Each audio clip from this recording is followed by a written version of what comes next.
So welcome. Thank you for coming today. Let's see. So Sheila, if you would put the refuge prayer up.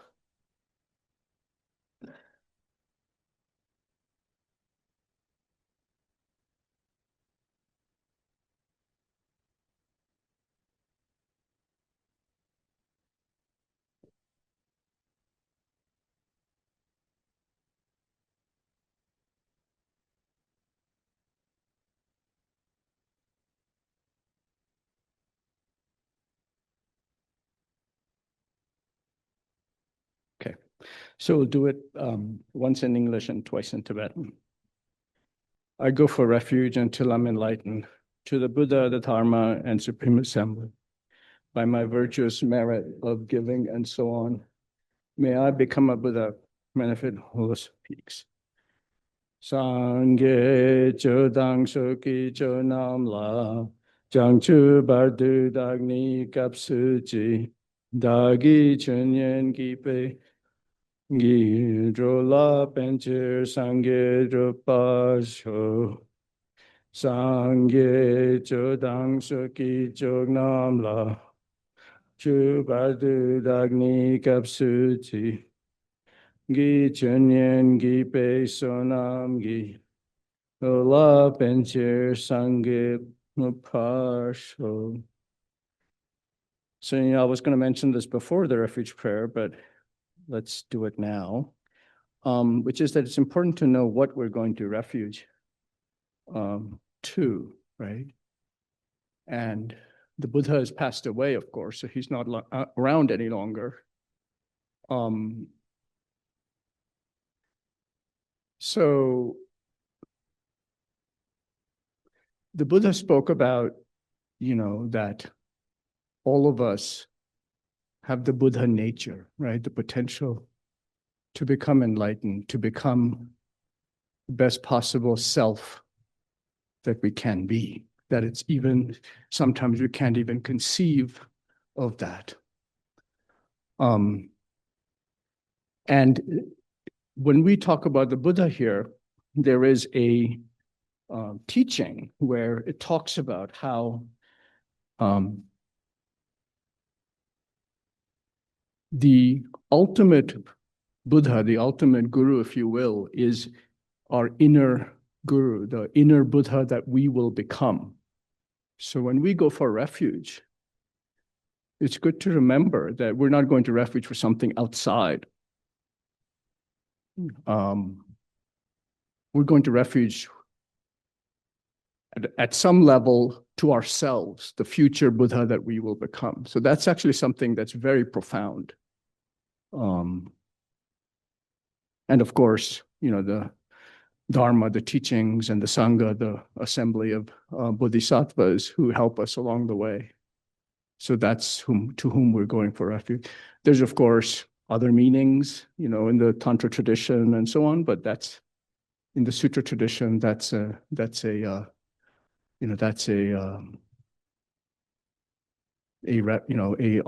object of refuge is our own self, future self. So today and next Sunday, so Venerable asked me to talk about, so I'm not going to speak so much about, how many of you know about the lamrim, the stages of the path to enlightenment? You've heard of it, okay. How many of you meditate on it every day? Okay, great. So, study, as one of my teachers said, study is very, very good, but it doesn't get us there. It just stays knowledge, right? And if we want to make, the Buddhist, what is the goal of Buddhism in general? It's mental transformation, right? At the bottom, underneath it all, you take away all the practices and the rituals and, all the mumbo jumbo, all the prayers, all the sutras, all the commentaries, and the that are up there. At the end of the day, it's nothing but mental transformation. That's what the Buddha spoke about every single day for the 84,000 teachings that he gave.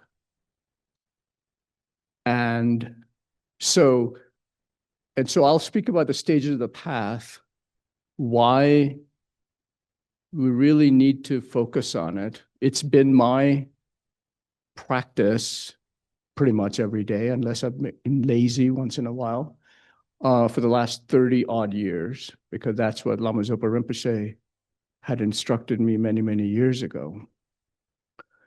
And on which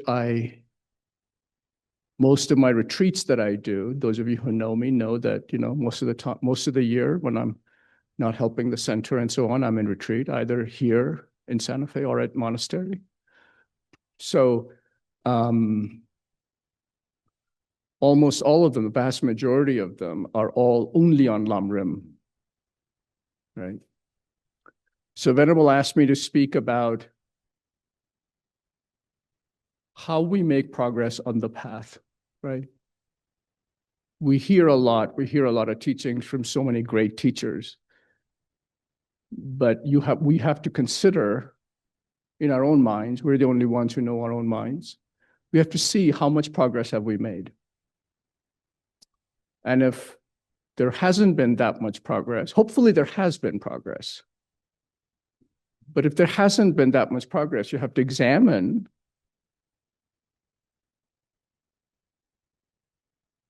where the obstacle lies. Is it that the Buddha Dharma is not for you? Could be. Buddha Dharma is not for everyone. And that's perfectly okay. Find a spiritual path that does work. But at the end of the day, it's still about progress. Whether you follow the Buddha Dharma, Hindu Dharma, the Christian Dharma, and so on, right? So, but if you're coming here every Sunday or, going to teachings of Geshe Sherabs and so on, and others, and you don't think you've made enough progress, then you have to, and you're coming here, then obviously Buddha Dharma is something that, resonates with you. Then the question is, what's stopping us, right? And then it must be we, right? Our own practice, or the way we're approaching it, right? So that's what I'll talk about, because that is what my experience is from. And everything that I speak is, a small part of it is from my own experience, but most of it is whatever I've gained over the last 35 years from my teachers, some of whom you know, some of whom you may not have met. So they're really their words, right? So I'm not making anything up here.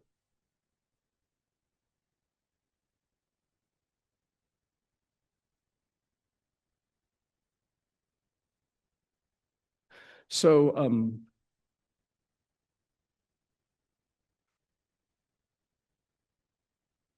maybe we'll start with a meditation and then we'll go from there. So we'll do the mindfulness meditation on whatever object you use.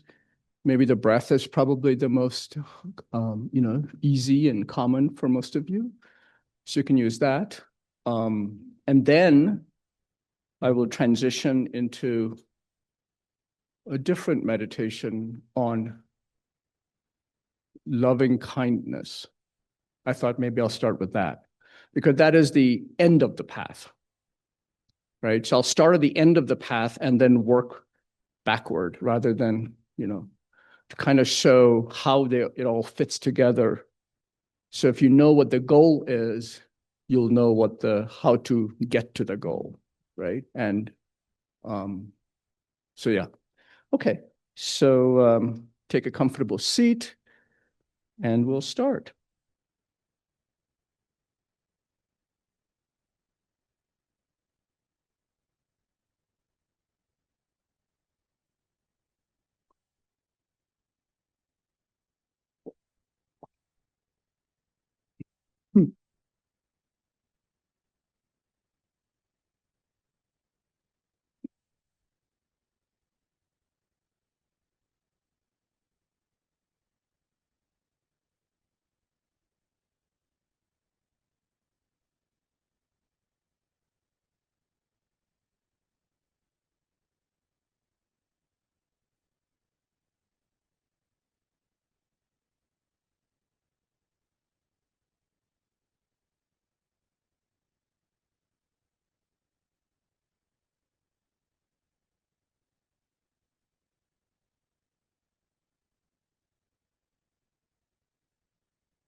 So, you know, the Buddha, when he spoke about that all of us have this basic essence. We'll call it Buddha nature, the capacity to overcome all of our mental delusions. And not just that, but actualize the highest potential that our minds can attain. And you know, that Buddha nature is in the nature of bliss and emptiness, right? So you can think of bliss as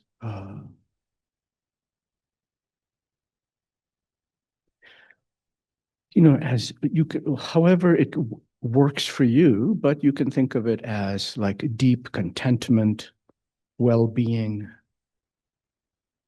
constant joy, constant sense of wonder, constant love, never wavers, regardless of whether friend or enemy. Constant compassion to take away the suffering of those who are ill, physically, mentally, in war zones, and etc., right?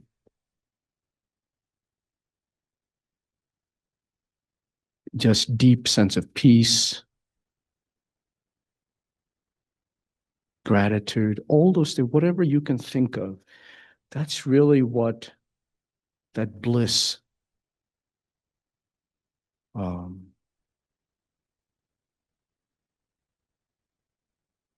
means. And then there's this idea of emptiness, which is along with bliss. It also knows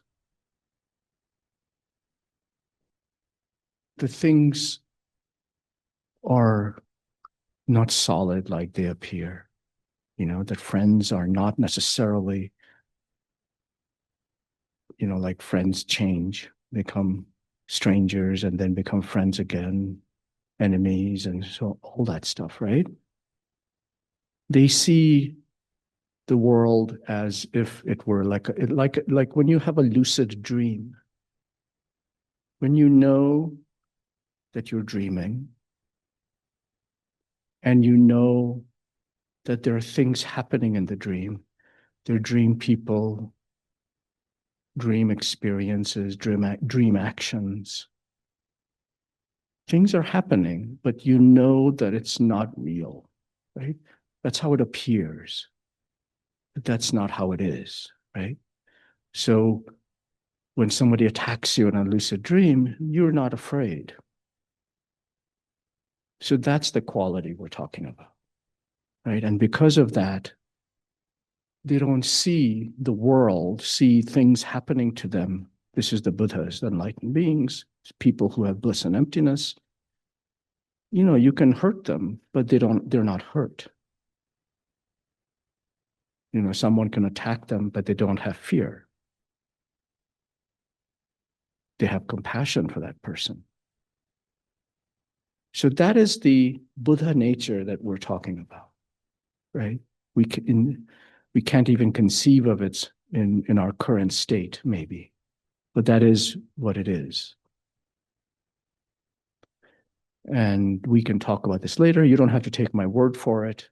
You don't have to take the Buddha's words for it. You can see it in action yourself.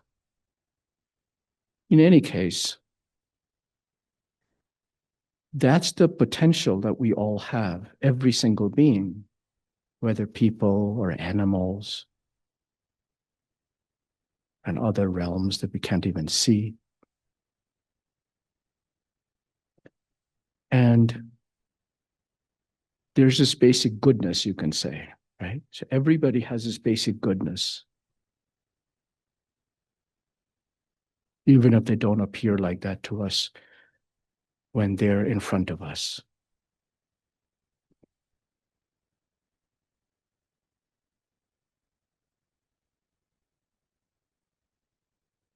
And that basic goodness is one of loving kindness, of compassion, of just joy, etc.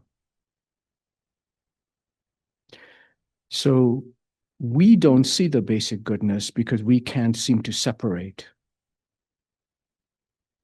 that person and his actions, right?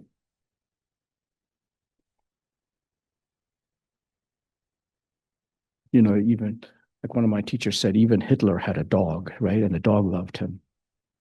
He had a partner, Eva Brown. Yeah. She loved him, right? His mother loved him. So clearly he could not have been totally evil, as His Holiness said. There was a goodness, maybe changed over time. So, like that, and then on top of that, if you believe in rebirth, and you can see the countless sentient beings that are around us, all the animals, insects, fishes, mosquitoes, you know, people, of course, and ants, and they're quadrillion, pentillion, heptillion, who knows how many, and just in this world. So you can see that if you believe in rebirth, then at some point, each of those animals and people has been our mother, our father, our partner, you know, even the person who's hurting you the most right now probably has been, number of times, I'm told, our partner or our great loving, you know, sister or brother. So each of them, regardless of whether they are nice to us or not, are worthy of our compassion and our love. And just wishing them, you know, happiness, right? And in the, you know, there, Buddha Maitreya and Uttara Tantra, the Sublime Continuum, he talks about, you know, the thirst for happiness. He equates the thirst for happiness of all sentient beings as the kind of the Buddha nature that we're talking about.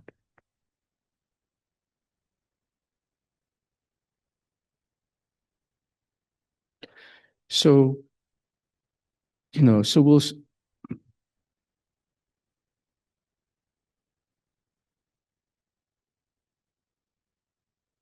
then bring your mind back to yourself and you look at your current condition and see,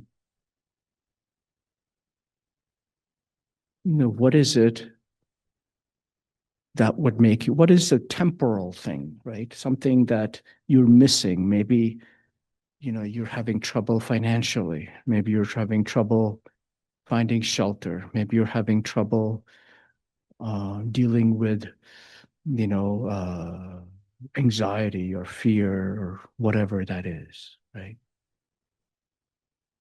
So imagine that you're offering to yourself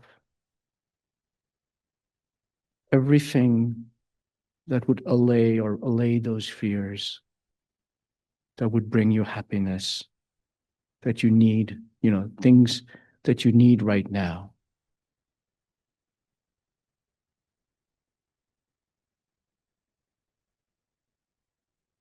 So we can offer ourselves love and compassion.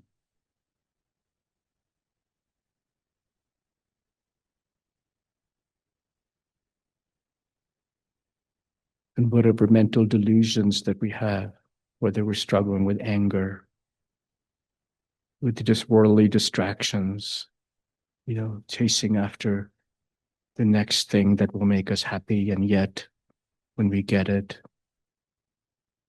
we look for something else, right? So that constant um, hamster wheel that we're on. That's a mental delusion, constantly looking for the next thing externally. So, whatever like that we are struggling with, impatience,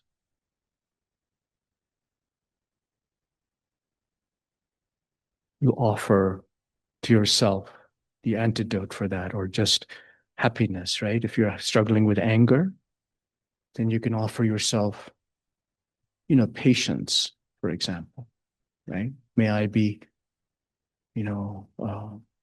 more, less judgmental or more kind, like that.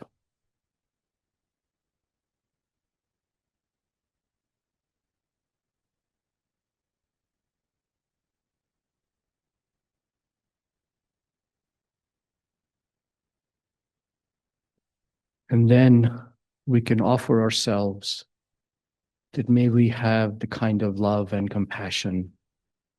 May I be able to attain that in this very life,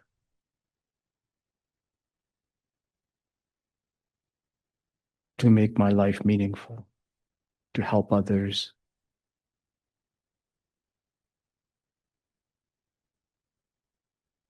to be kind, to be compassionate, all those things, right? So may we, so we can offer ourselves those things.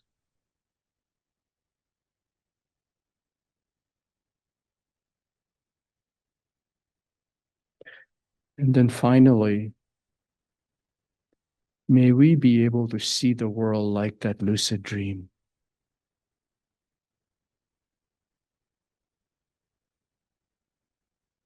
That when things happen, they don't appear to us permanent, solid. That person really wants to hurt me because that person is bad inherently.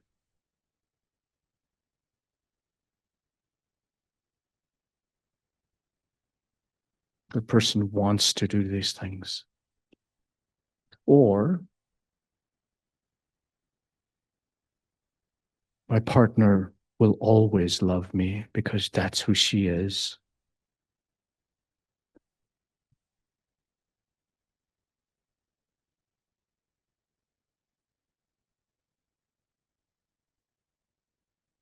So we exaggerate the good qualities of people we like, and we exaggerate the bad qualities of people we don't like, right?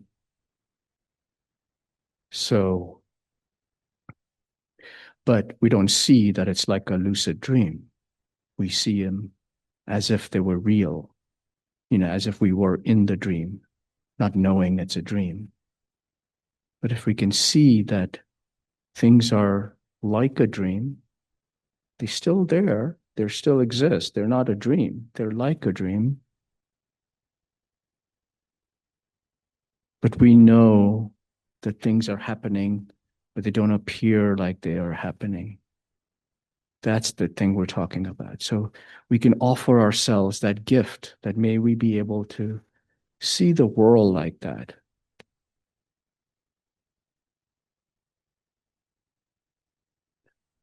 So, like that, we give ourselves good things with love, and we take away everything that causes us pain, mentally and physically. We take away all those things with compassion.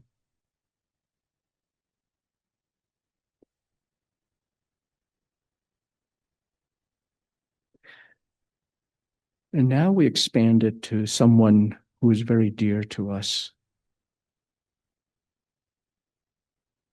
Could be our child, our spouse, our mother, our father, our pet, someone for whom we have, great fondness, wanting them to be happy, try to take care of them, like that. And we do the same thing. Whatever they need right now, we offer to them. Whatever they need physically and mentally.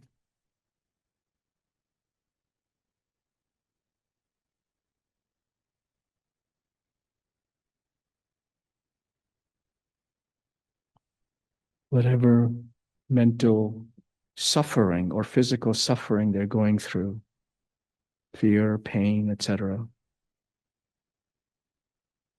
we try to take that away with compassion to alleviate their suffering.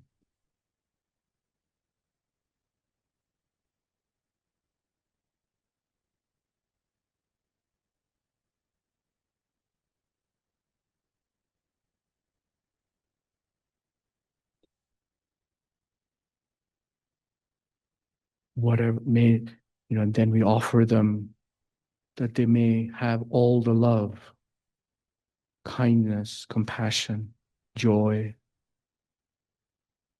patience. May they have all those things that will take them to Buddhahood, right? May they, we offer them their highest potential, like a wish fulfilling jewel.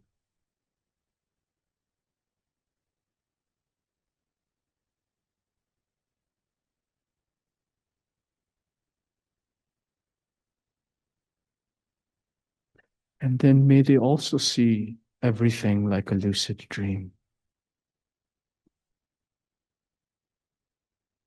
It exists, but it's not real the way it appears.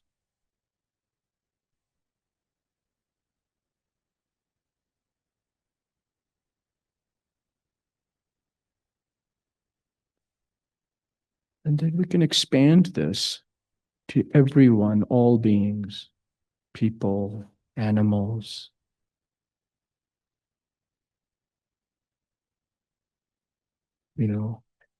beings in the hell realms and the God realms, and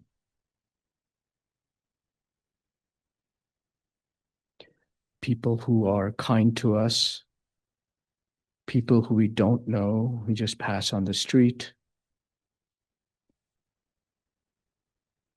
and especially people who are unkind to us or have been unkind to us, who have hurt us greatly. Because even they suffer from mental delusions just like we do. We are not necessarily kind to everyone. We have also been unkind.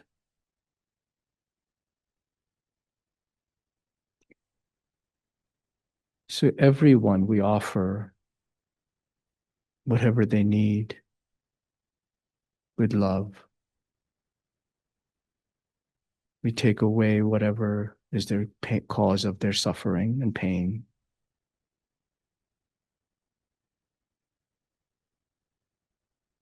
We offer them the highest mind of joy and compassion and love and patience. And we also offer them the gift that may they see the world like a lucid dream.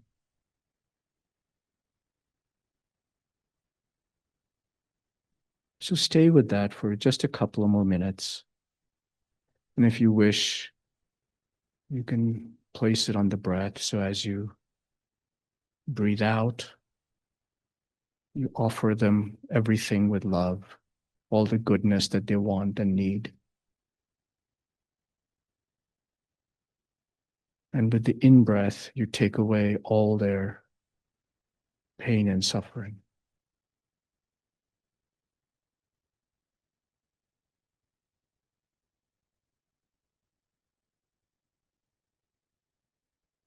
But if it's too much, you don't have to put it on the breath.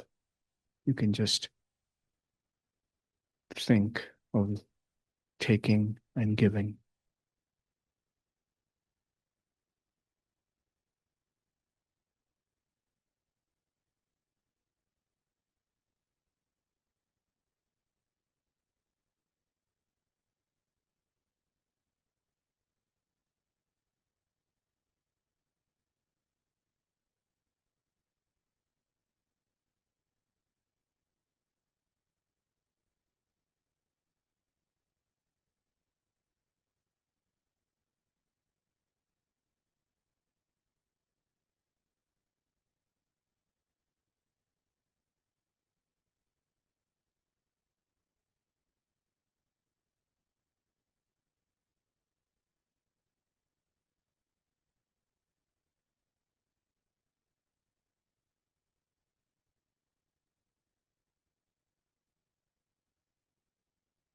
And as you end this meditation, just see, just see what your mind feels like.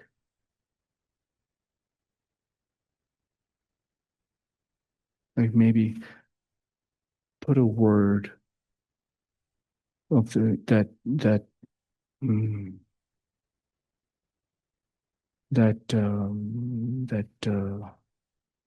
not evokes, but the quality of that mind.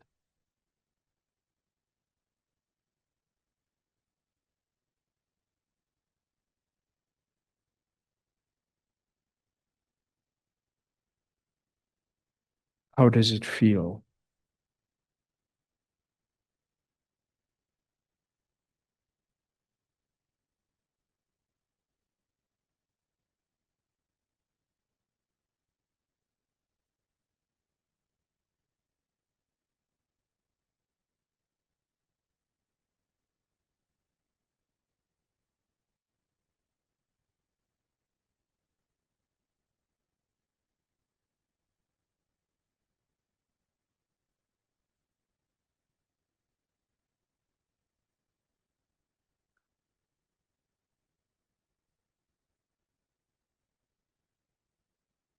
So hopefully, you see,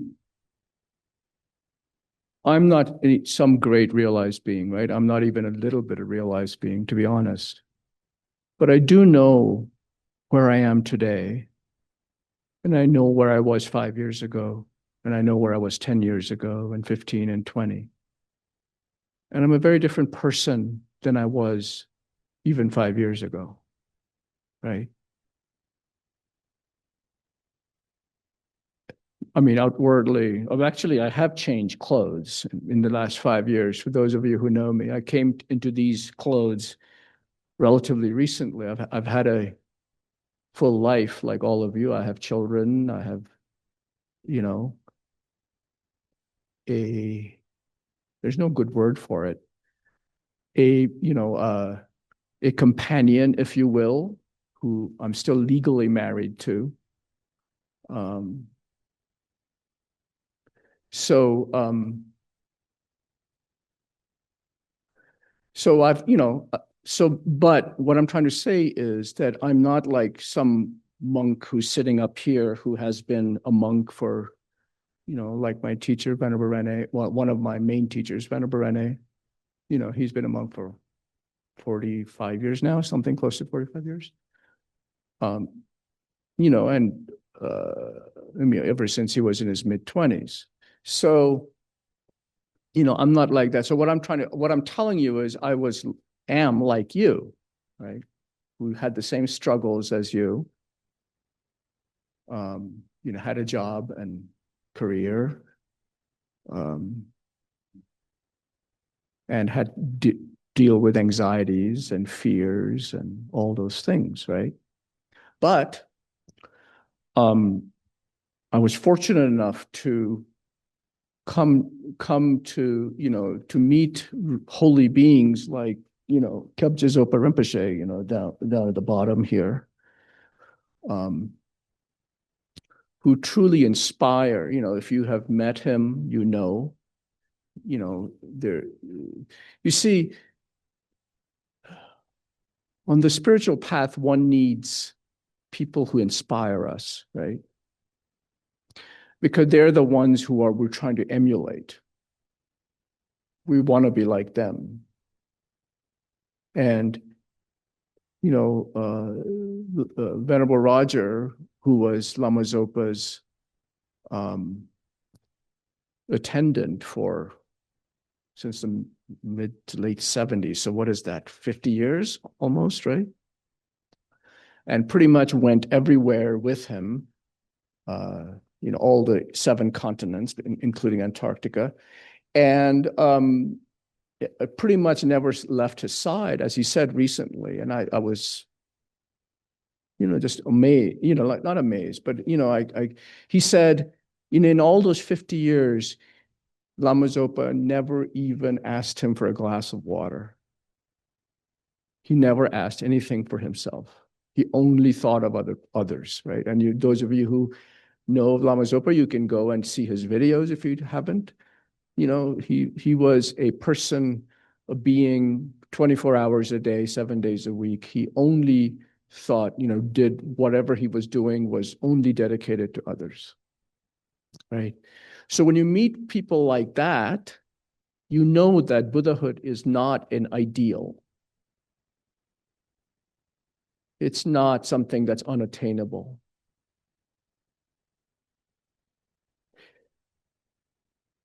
And that's the inspiration that we need. I need it, certainly. I still need. I can't say that I'm where, I can just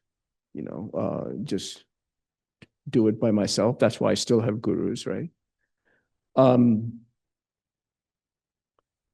But one gets the confidence when one sees beings like that, one has the confidence that I am on the right path.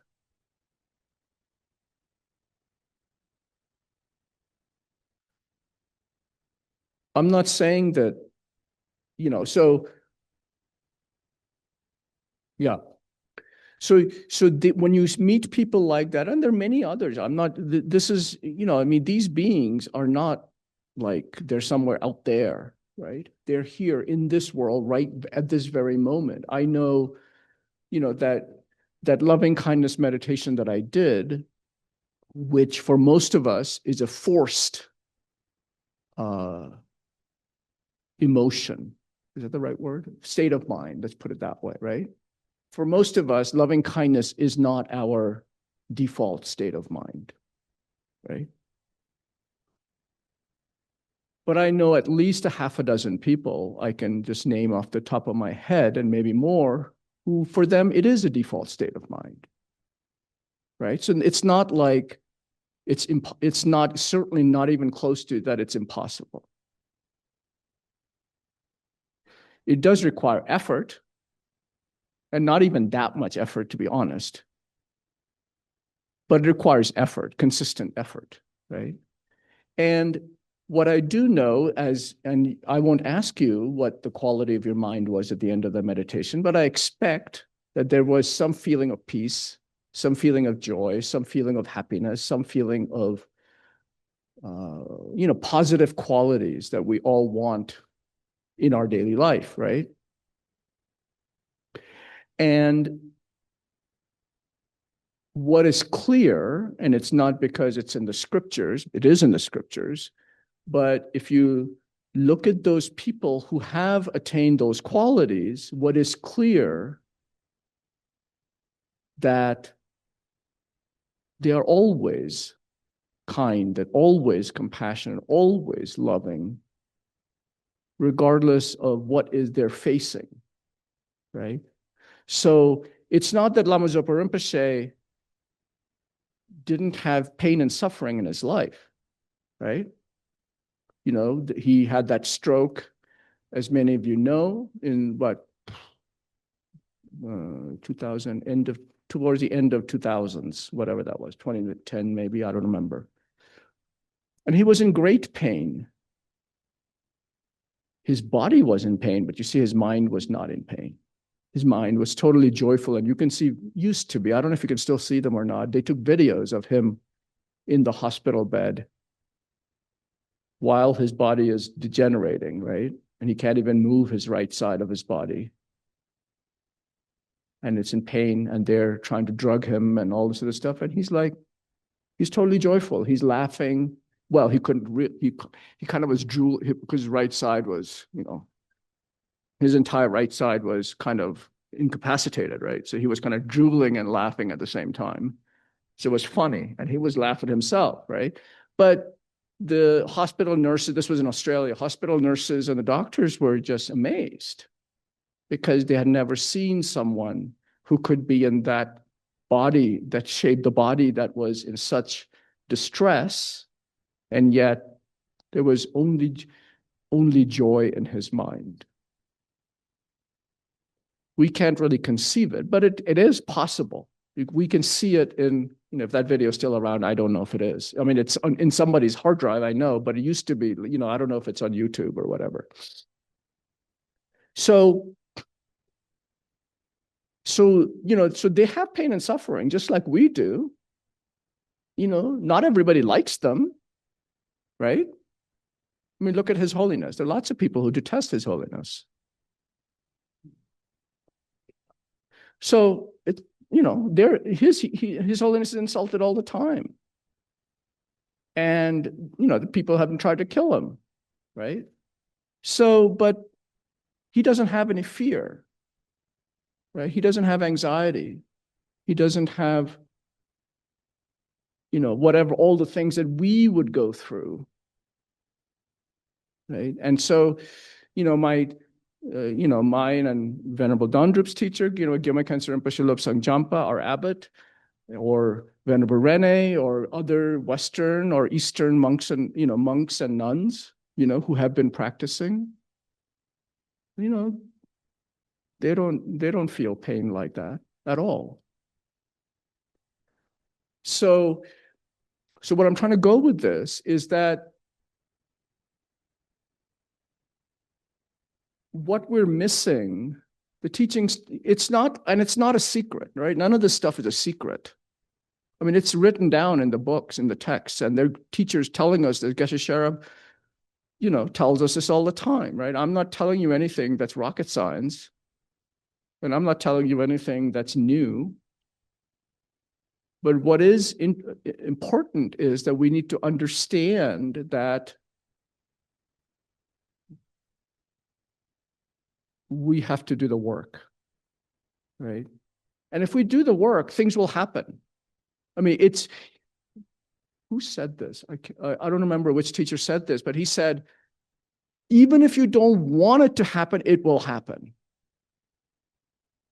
Right? Even if you don't want loving kindness, but you do the meditation, you will become loving and kind.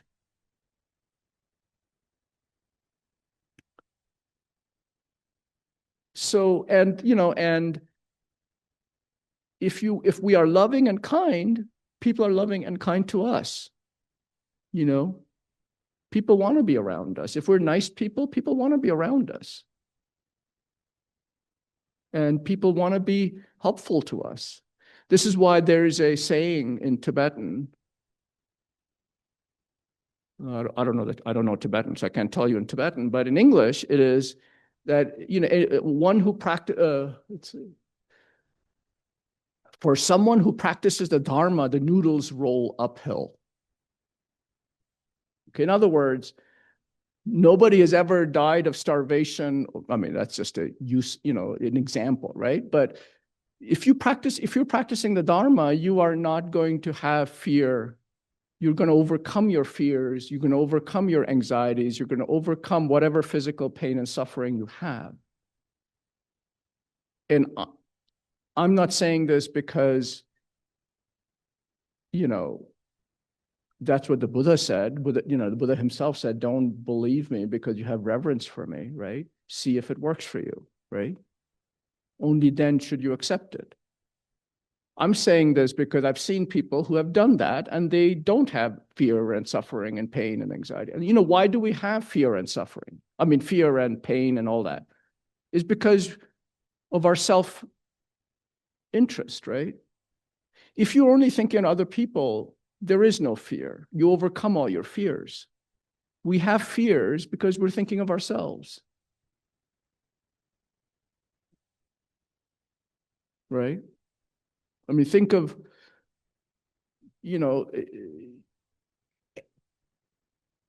if you are thinking of others, you're constantly creating virtue. If you believe in karma, right? You're constantly creating virtue. And you're refraining from non-virtue because you can't be thinking of you can't be trying to hurt someone and be loving kindness at the same time, right? It's not possible, right? So you are refraining from non-virtue and you're practicing virtue. So you're only creating the conditions for future happiness in this life and beyond, right? So if we're practicing the Dharma, things just happen. I mean, good things happen. And not only that, you are not creating the conditions for bad things to happen. Right. So let's take my example. Right.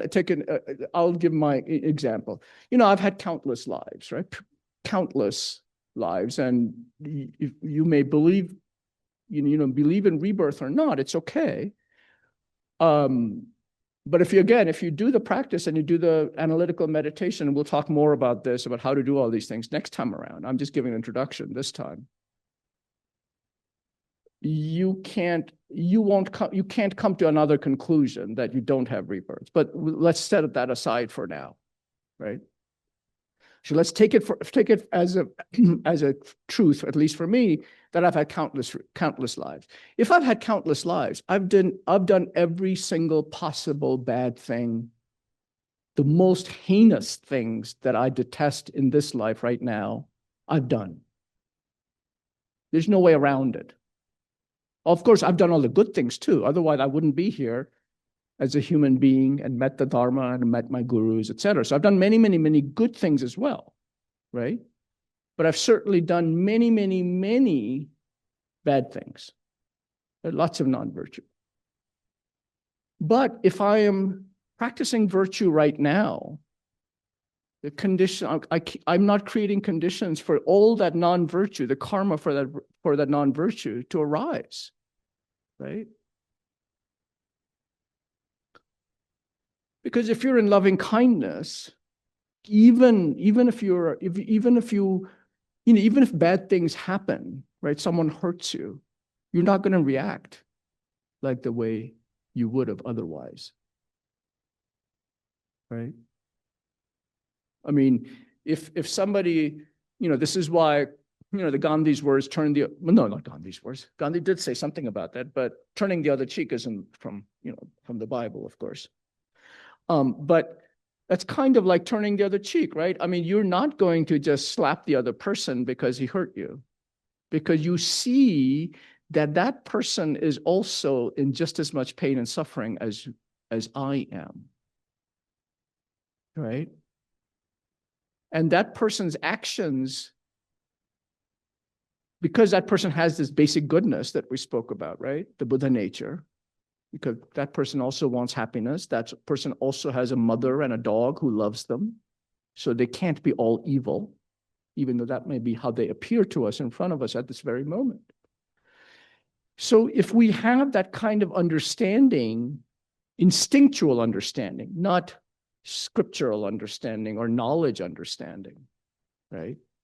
If we have that instinctual understanding, experiential understanding, if you will, then we won't see that person as evil or inherently bad.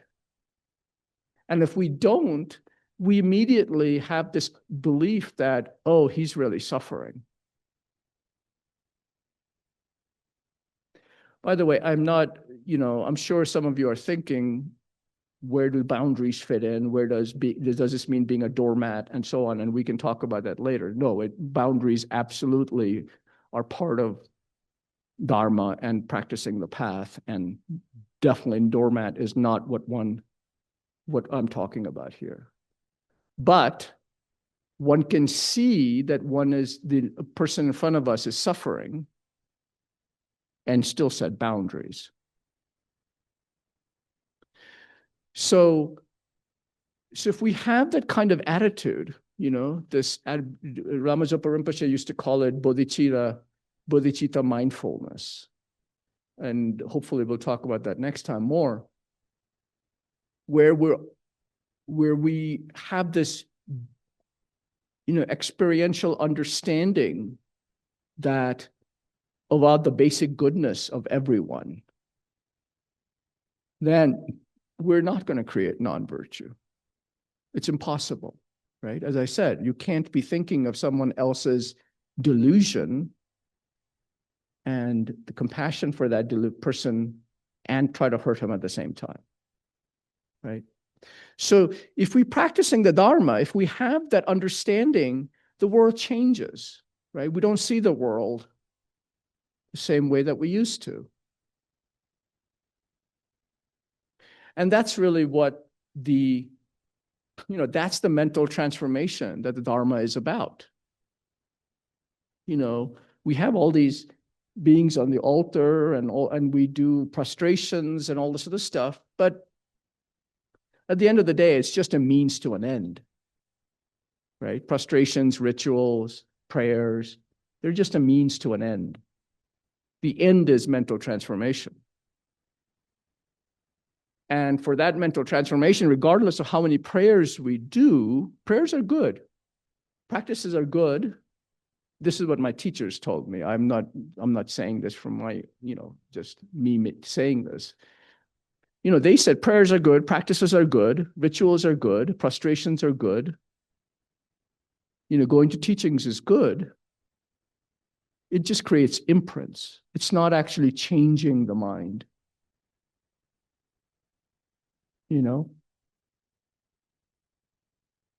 If we want real mental transformation, we actually have to do, go through this, practice, go and do our own practice, right? Our own private practice. And that's where, that's where the stages of the path come in, right? So, all of you here and online have gone to many, many, many teachings, right? And every teacher, when they talk about some teaching, they say, this is the most important one, right? Have you noticed that?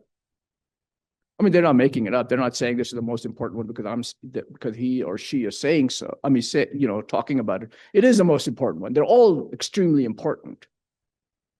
The question is, what does one do, right? I mean, there are all these scriptures. Where does even one start? Well, it has been made really, really easy for us, to be honest. This great Indian master, Atisha, in the 900s, so 10th century, he wrote this text called Lamp on the Path to Enlightenment. I take great pride in that he came from the same part of India that I came from, and I grew up in, but there you go. And Bengal. And he wrote this text where, he started this tradition called the lamrim, the stages of the path, right? Where essentially he spoon feeds us. I mean, really. Okay. So we really don't have an excuse. He spoon feeds us how to get from where we are to how to get to enlightenment. Like every single step. That's why it's called stages on the path or steps on the path. And Lama Tsongkhapa, whom you can't see, he's here with his two disciples inside this cabinet. And on the tanka over there. Who is a founder. And all the way around also, yes. So he was the founder of our tradition in the 1300s, right? So he came a few hundred years later. And he wrote this text called Lamrim Chenmo, the stages of the path to enlightenment, right? Which is, well, he takes Atisha's text, the original text that I'm talked about in the 10th century, and he then explicates, he expands it, synthesize. And what he does is the innovative thing about him, and this is why he's considered, a second Buddha, if you will, by all the, Tibetan sects, right? There are four main Tibetan sects. Ours is one of them. Is because the innovation that he did was that he took the style that Atisha wrote his small, you can see the English translation. It's like 100 pages. It's not that long. But what Lama Tsongkhapa did is he then took that style and then he applied it to all of the Buddha's scripture words and took all the commentaries that all the great Indian masters wrote, and until there weren't that many Tibetan masters by then who had written a lot. So mostly Indian masters, and the Buddha's words, and he synthesized it all together into this path to enlightenment, step by step by step. And at each step builds on the previous one. So, and he wrote this, now, and the Lamrim Chenmo is a 3-volume, like, it's a good size 3 tomes. The English translation, but there are many commentaries on it, many shorter. He also wrote a middle-length Lamrim for people, anyway, so, and then a short one, which we will hopefully read today, which is just a couple of pages, which is essentially the entire stages of the path. And for those who are extremely short on time. And the beauty of it is that if you actually start at the beginning and you truly consistently work forward, even if you don't want to, you will gain realizations. And of course, reading it through, see, we as Westerners, even though I grew up in India, I've been living here for 45 years now, so I'm a Westerner. And all of us are really well educated. In general, Western minds are well-educated minds. We go through school, and most of us go through college. We know how to study. We know how to take notes. But you see, that's not the Dharma. That doesn't, see, we know how to read, but we don't know how to integrate. There's two totally different things, right? We read texts like a Buddhist text like a novel. And that's not how they're meant to be read, or teachings, right? We go to teachings. I don't know about you, but this has certainly happened to me. How often have you gone to a teaching like, oh God, I've already heard this about 5 times before. I know this already. Okay, I mean, that certainly has occurred to my mind, right? See, we think that if we have heard it once, we know it. But knowing it intellectually and knowing it in our hearts is a totally different thing. We all know what compassion means, but do we feel compassion? No.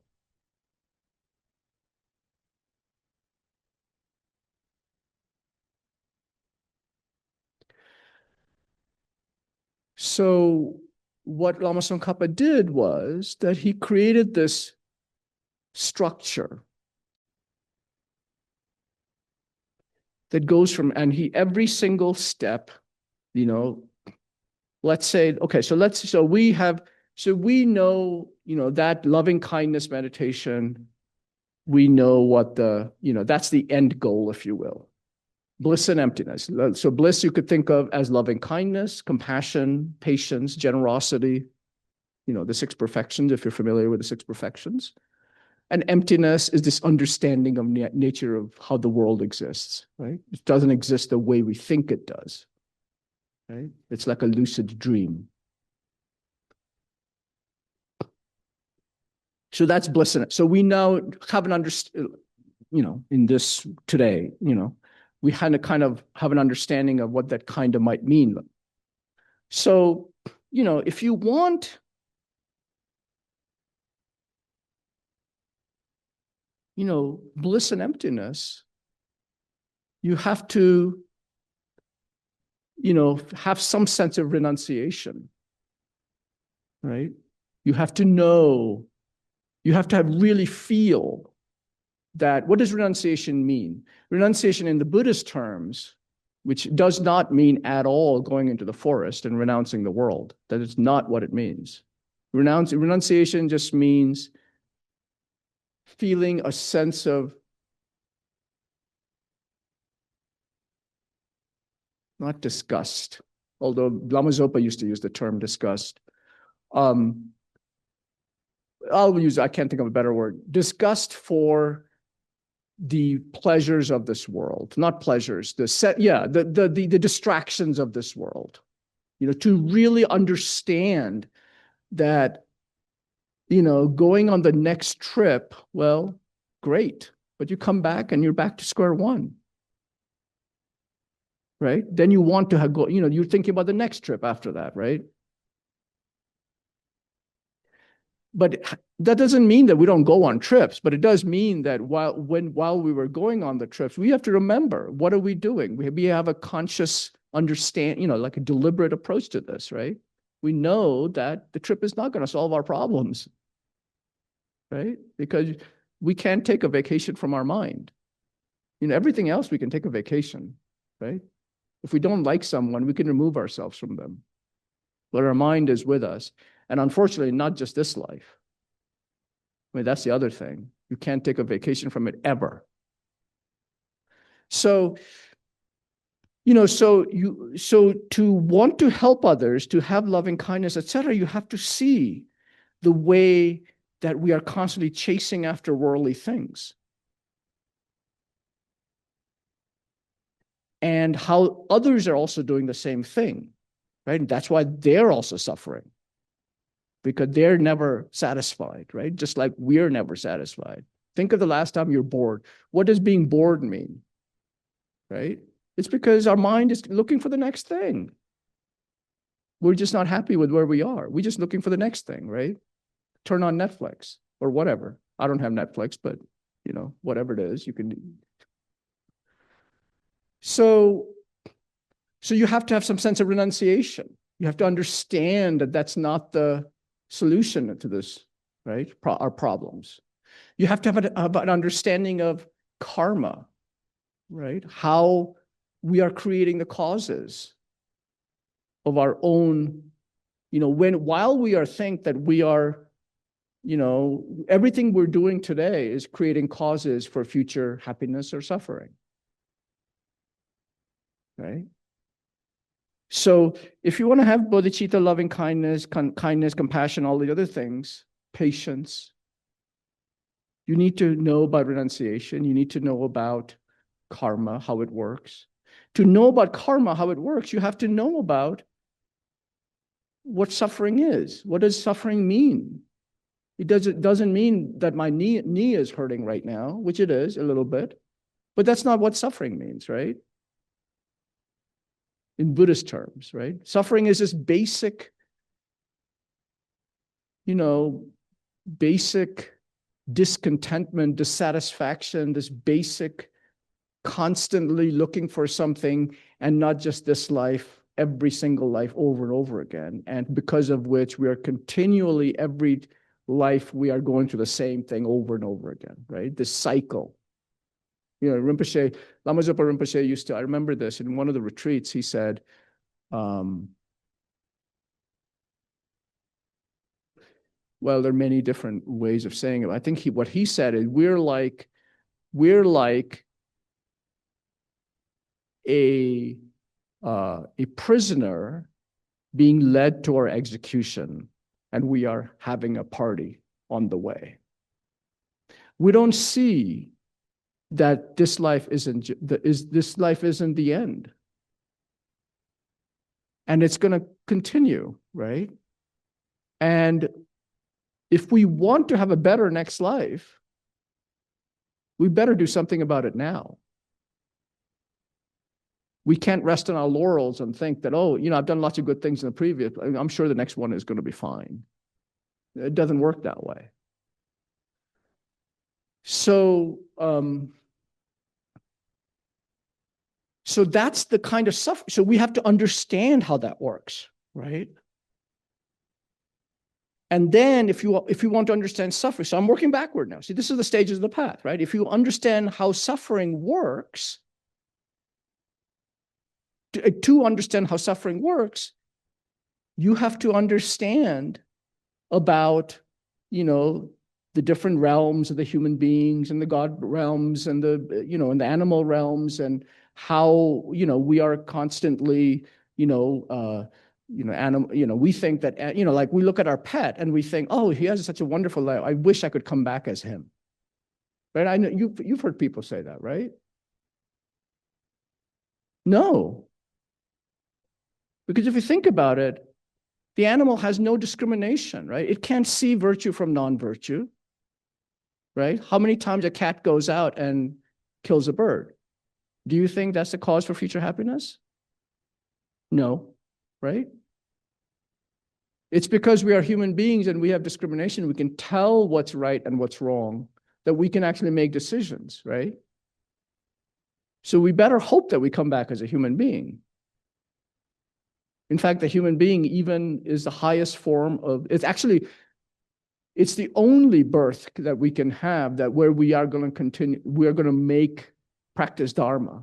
No, the God realm, the God beings don't do that. They're still under suffering and pain and cyclic existence, and certainly the animals and etc. Right? So, we have to know. So to know about karma and the suffering, we have to know about how the world, about rebirth. We have to know about refuge. What we talk, when we started, I go for refuge of Buddha, Dharma, and Sangha. We have to know what refuge means, right? I mean, we have to know that, for example, in this life, we go to refuge all the time, right? Even forget about not here. I mean, in general, do you go to refuge to the doctor? Sure. If you go have pain and suffering, physical pain and suffering, go to the doctor, because he has a thing on the wall that says he graduated from somewhere, you have refuge in the doctor. You say, oh, okay, I'll accept what he has to say. I'll take his medicine, right? That's refuge, wouldn't you say? How many of us are actually going through and reading the papers, right? On which the doctor has based his understanding, right? We're not doing that. We're accepting it at face value. What he says is true, or she says is true.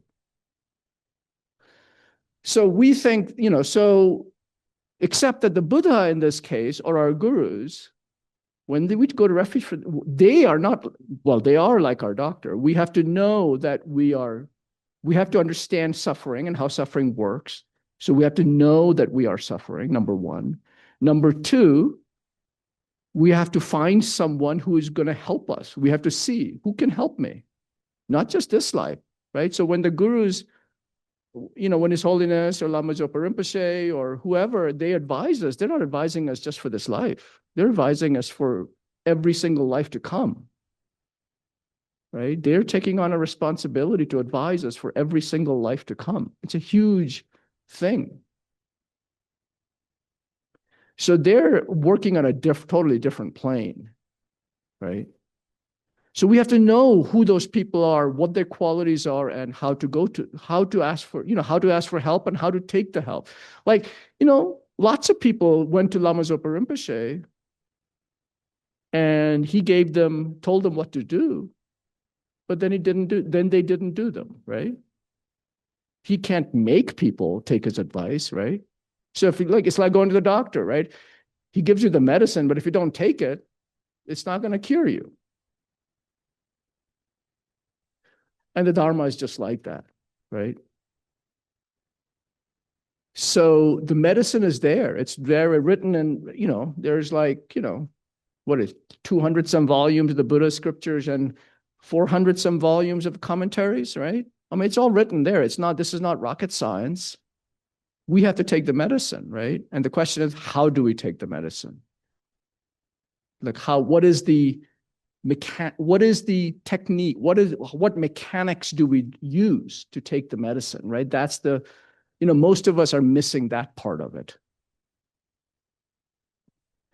And so that's how we go back. So I went from the end to the beginning, right? I didn't go through every single step, but there's like 13 or 14 steps. I can't remember. But if you start at the beginning and you keep, going, but it's not like you read it once or you even meditate on it once, consistently once all the way through, you're going to get it. That's not how it works. We've had countless lives to create all these negative imprints. Why do we expect that suddenly just reading it once through that we're going to solve all our problems? Right? That's how our brain works, right? We want instant gratification, but that's not how the Dharma works. We have to continually do it over and over again, right? So,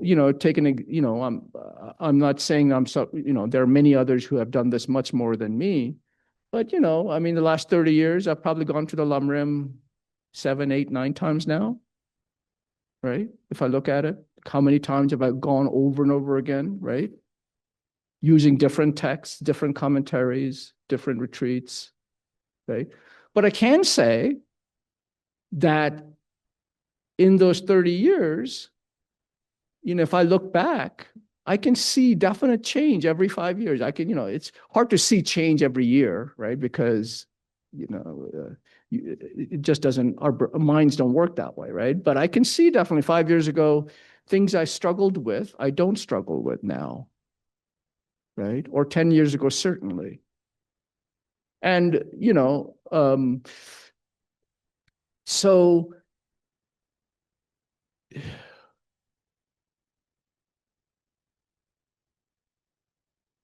okay. So I'll finish now. So if you have any questions, you can ask me. But what I was going to say is that so today what I did was I just gave you kind of an understanding of, hopefully an understanding of the end goal, how to get there. I mean, I'm sorry, not how to get there, that there is a way to get there. There is a clear and definitive way. And you don't have to take my word for it. There are many, many, many holy beings who have attained enlightenment doing that exact same thing. You can read about them, and they're here now. You can see them. Okay, so it's not like I'm just telling you something and you have to take it at face value. If you want to investigate, and you should, right? You should investigate. You can see these beings, and so there is a way. So that there is an end goal that we need to know about, that there is a way to get there. It's clear. Okay. Every single step is written down. There's nothing held back. Okay. And all it takes really is knowing how to do it. Consistency, making the effort. And as with everything, you have to know how to, just effort isn't enough. You also have to know how to make it efficient, right? I'm a violin. Well, I don't play that much anymore, but, knowing how to practice is really, really important. Just putting in, there's this, somebody made up this, it's not even true, but that it takes 10,000 hours to get good at something, right? No, it can take less than that, but you have to know how to do it, right? How to make the most efficient use of your time. And so knowing how to meditate on the lamrim, so that all that is, most of that is written down. Some of it isn't. Well, not that I don't know, at least I haven't heard it being, So in any case, so next week, what we'll do is we'll talk about the actual, how to do it, right? What it takes to actually make progress. And each of us can do it. It's not like, no matter where we are, each of us can do it. So yeah. Any questions? I don't know. Oh, I guess you'll have to use this microphone. But is there another I can use? Is there anybody have any questions online or? I I have a question, Venerable Shanka. Yes. Yes. So first of all, thank you very much for your teaching. It was really helpful. And I just wanted to comment on something that you said that really, really helped me. You were talking about rebirth and, how you've had many lives. And for sure, you've done, all the bad things if you take into account all the lives that you've lived. And you've done all the good things if you take into account all the lies. So I was thinking of a situation where one is being misaccused of something, accused of something that you haven't done. And I know there's a lot of Lojong teachings to help with that. But what you said about rebirth helped me. I can see that I am trying to focus all my mind onto how to prove that in this one tiny life, in this one tiny section of this life, I didn't do that thing.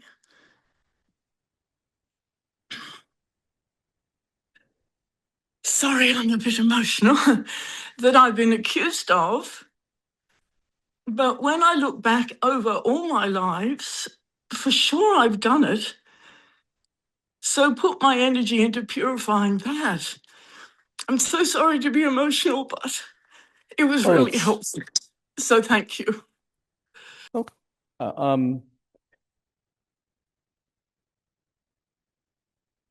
Yes, I mean, we have to, you see, we have to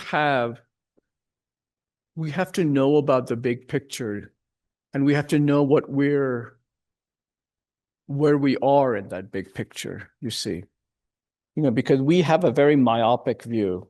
We only see up to this far, which is our life, right? And everything in the prism, in that, through that prism. I'll give you a story, for example, maybe 20 years ago, I don't know, long time ago. I was at a retreat with one of my main teachers, Venerable Rene, some of whom you may know him, and uh, let's go take a walk, and that usually means I want to know what you've been doing, where you are, and whether you need help.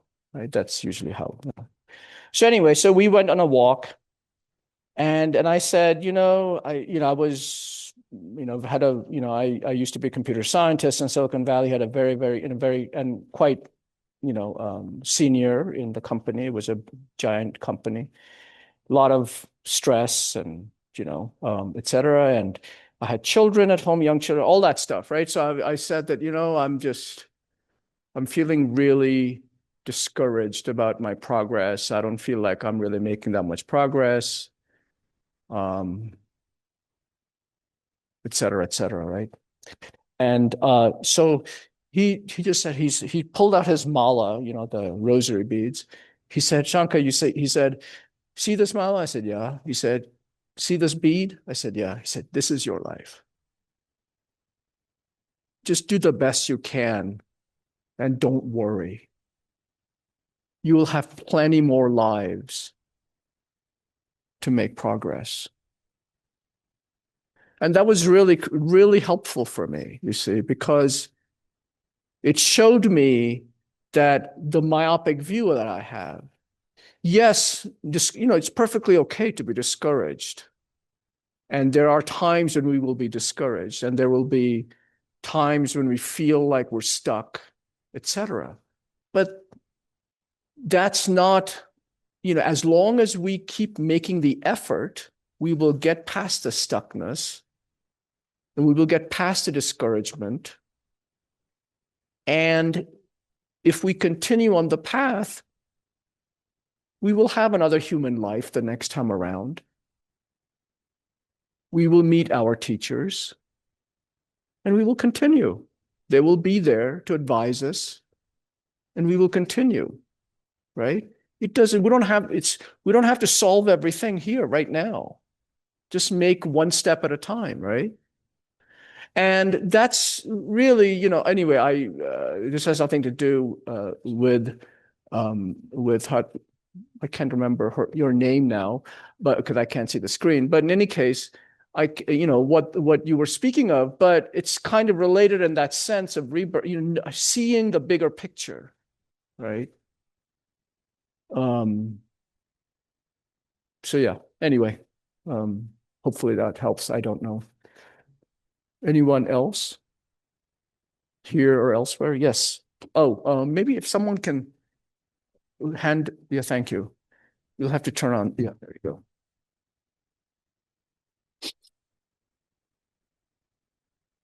Yes, I want to start with gratitude too. This is the first time I've heard you teach.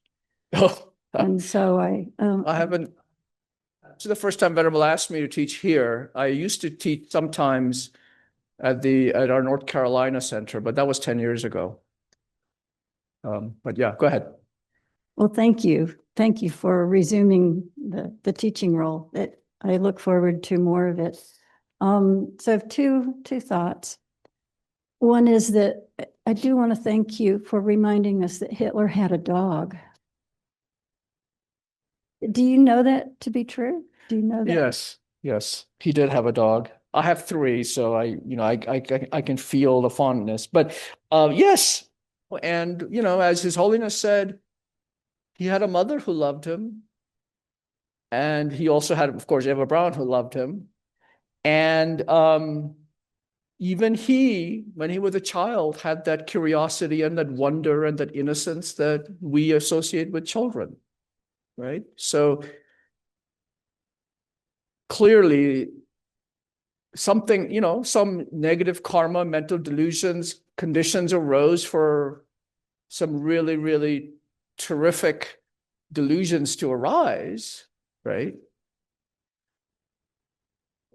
But if you think about again, how many lives we've had, can we say that we haven't done that he did? I certainly can't. I don't have clairvoyance lives. But can I say that millions and millions and millions of people? No. So part of the teaching of emptiness includes a dog. Indeed. I mean, you see, when we think of, Hitler, of course, is our, the trope, not the trope, the classic, like anybody tries to think of something evil, it's immediately Hitler, right? But was Hitler inherently evil?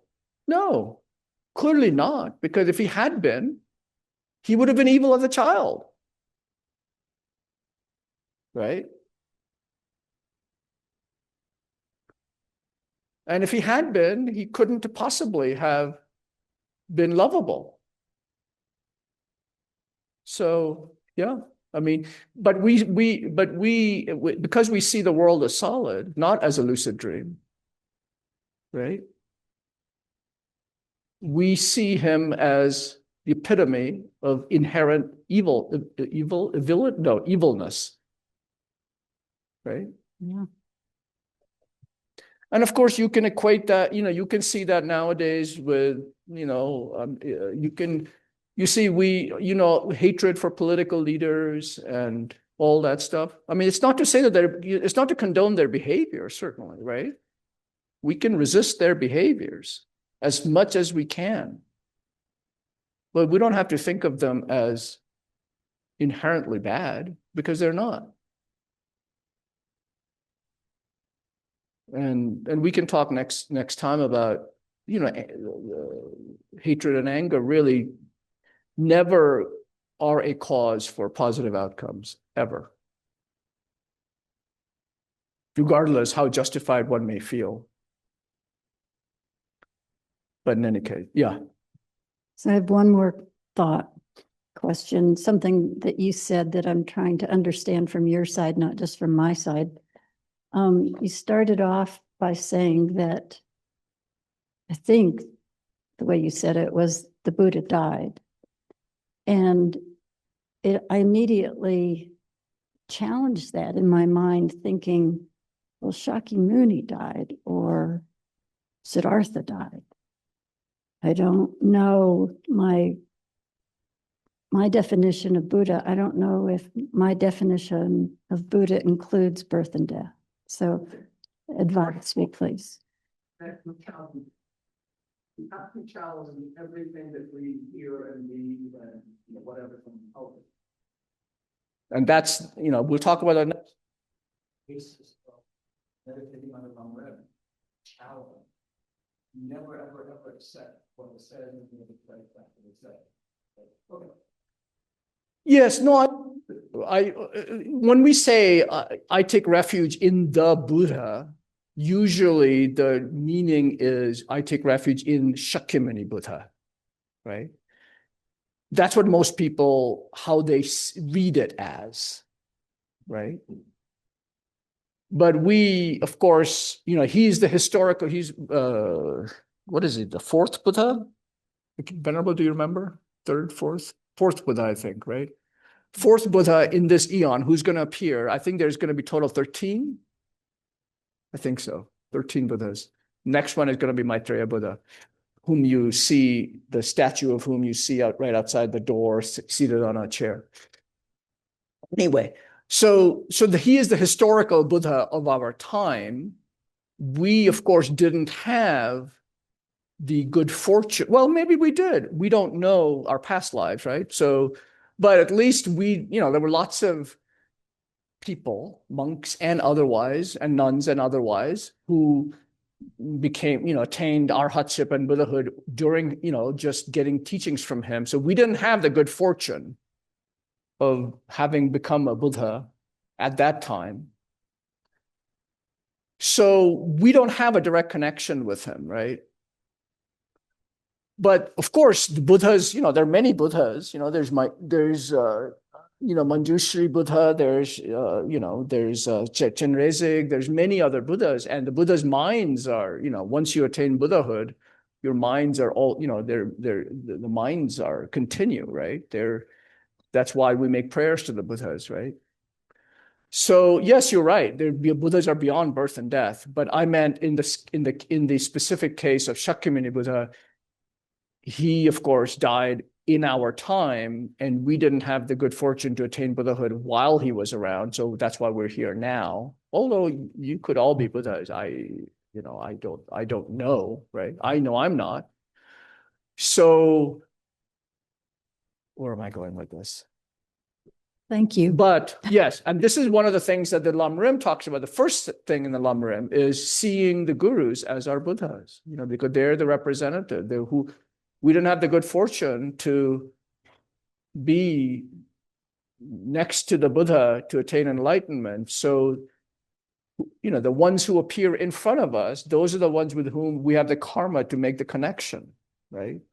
Because we didn't have the karma to make the connection with the Buddha and attain Buddhahood at that, 2,500 years ago. So the gurus are the ones who guide us. They're the representatives of the Buddhas, right? So anyway, so yeah, thank you, yes. So yes, I didn't mean to say that there are no Buddhas. I just mean the historical Buddha passed away. Thank you. Agreed. But I'm glad you challenged me. Anyone else? No? Okay. Oh, yes, please. One last one. If it's yeah, we're already past our time. I'm new to the notion of rebirth. And I'm sorry, I'm new to the notion of new birth and okay. In past lives. Mm-hmm. So do you think we all have the same number of past lives and future lives? Same number? Yes, do you think someone as Mother Teresa, who did so much for the world? Repeat the last set. Someone who has... Someone like Mother Teresa, yeah, who did so much for the world. Do you think that her future, we cannot, as you said, predict the future lives, but do you think she has the potential of being reborn as someone who will do more things? Of course. Yes. I mean, I grew up, I went to a Jesuit school in Calcutta, so I knew Mother Teresa. I used to see her walking around because our school was associated with her, or et cetera. And nowadays, there are lots of people who don't think that. I personally think that she was an amazing being. You may not agree. So certainly, I would say she was a great bodhisattva. I don't know if she was a Buddha. She could have been a Buddha. I don't know, right? I mean, same with, Jesus Christ, if you look at his teachings, I can't say that he was not a bodhisattva, certainly at least a relatively high level bodhisattva. if not a Buddha again. I can't tell, right? I can only know what I can see. Many, many, many beings like that, right? So it's not that you have to be Buddhist to become a Buddha. No, not at all, right? You know, one other story, and then we'll. Again, my Venerable Rene told me the story recently. He said that, you know, when he was young, he was in his 20s, he was late teens, early 20s. He grew up in Switzerland, went over to India, you know, like one is want to do in the 70s to find, and ended up in Dharamshala, and he had met Lama Zopa and Lama Yeshe, and so he was doing a 3-month Vajrasattva retreat, you know, purification retreat. And during that time, he was having a great crisis of faith. Because before he met Lama Yeshe and Lama Zopa, he used to be a Hindu sage kind of person. He was an itinerant sage. He would go from village to village, ringing his, you know, had his flip-flops and, you know, his Hindu robes, along with other local sages. And they would go village to village, ringing their bells, and they would give, you know, so anyway, so he did, you know, shower when he could, you know, ate what they gave, you know, like that, right? So anyway, so he was in this Vajrasattva retreat, and he was having great crisis of faith, and he went up to Dharamshala. He went up to the house of the great fifth lamrim Rinpoche, who was the who do Yamantaka practice. His Holiness considered Yamantaka himself, and so and he should I you know, should I become a Hindu again? Should I stay a Buddhist or become a Hindu? And one, you'll get there, right?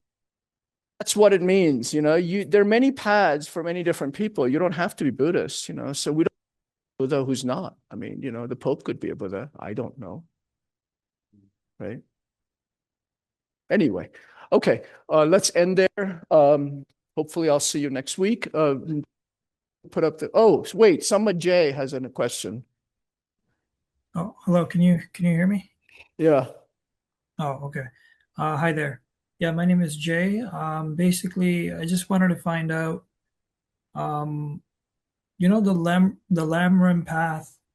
I'm still contemplating. Like I still really don't know what it is, but I just wanted to ask you because the way that I sort of was on my path is basically to see the nature of reality. I started dissolving the self. So I don't know if you've heard of the 10 fetters, the model. Mm-hmm. Is that basically what the lamrim is sort of is? Are they the same thing in a way, or is it something completely different? Well, we're out of time. Sorry?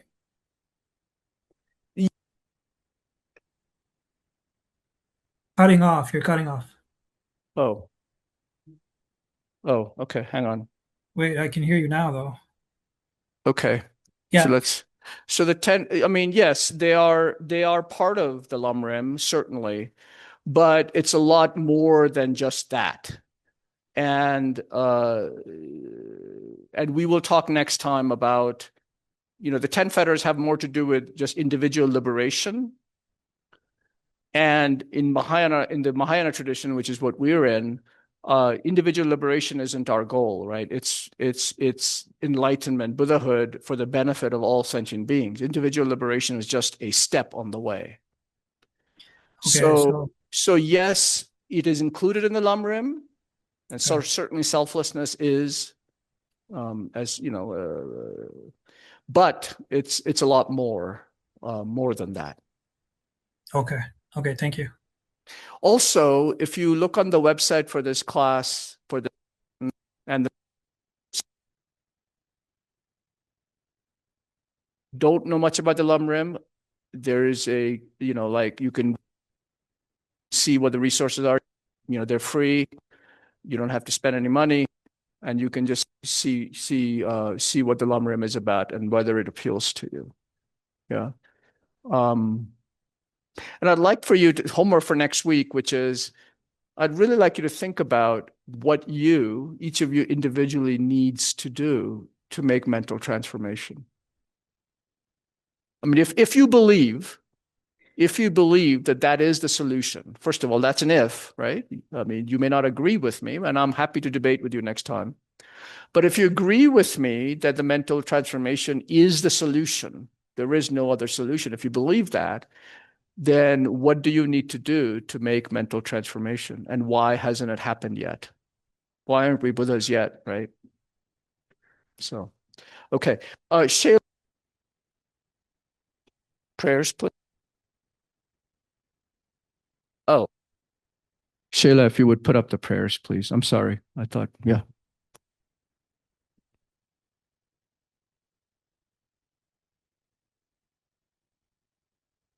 And if you couldn't hear me online, I just mentioned that homework for next week is if you could think about what is it each of you individually needs to do to make progress, mental transformation. And it's not just effort. I mean, what is it? Effort is part of it, but what else is missing? Okay, so from Shantideva's text, may all beings everywhere, plagued by sufferings of body and mind, obtain an ocean of happiness and joy by virtue of my merits. May no living creature suffer, commit evil, or ever fall ill. May no one be afraid or belittled with a mind weighed down by depression. May the naked find clothing, hungry find food. May the thirsty find water and delicious drinks. May the poor find wealth, those weak with sorrow find joy. May the forlorn find hope, constant happiness, and prosperity. May there be timely rains and bountiful harvests. May all medicines be effective and wholesome prayers bear fruit. May who are sick and ill quickly be freed from their ailments. Whatever diseases there are in the world, may they never occur again. Free to be afraid, and those bound be freed. May the thirsty find power, and may people think of benefiting each other. As long as we remain, as long as beings remain, until then may I too remain to dispel the miseries of the world. And His Holiness, and by extension, when we do this prayer, we also think about our own gurus, our own, and pray for their long life so they can continue to be here and guide us, teach us, continue to be with us for until we reach Buddhahood. In the land encircled by snow mountains, you are the source of all happiness and good, all-powerful Chenrezig Tenzin Gyatso. Please remain until samsara ends. And that's it. Thank you very much. Thank you, Shayla. Thank you, everyone online. I'll see you next week.